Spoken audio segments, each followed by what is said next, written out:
With the Israeli election over, President Donald Trump is expected to unveil his Middle East peace plan soon. Some say it could be the deal of the century, while others fear, though, it may be nothing new, only more of the same failed ideas of the past. Appearing on the CBN News program The Global Lane, a former mayor of Shiloh, Israel, David Rubin, says little is known about President Trump's plan for peace, but he suggests if President Trump proposes dividing Jerusalem between the Palestinians and the Jews, the plan may be dead on arrival.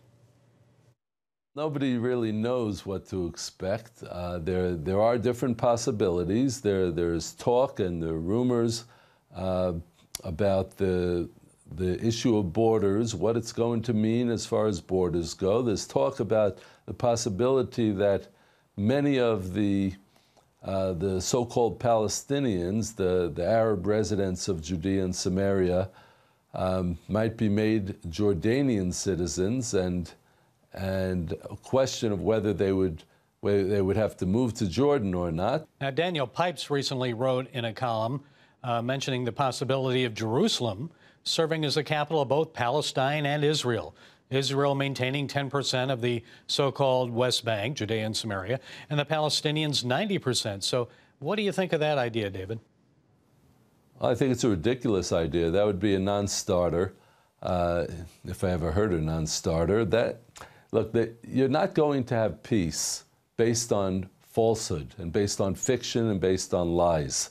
And there is no peace that is going to be accomplished in this area without having a little bit of biblical, historical precedent.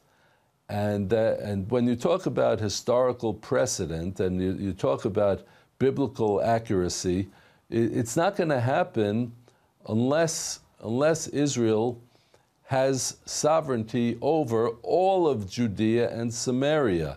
Netanyahu has spoken about, he promised right before the election that he's going to declare sovereignty Israeli sovereignty over the Jewish communities in Judea and Samaria. So that's, that is a good first step.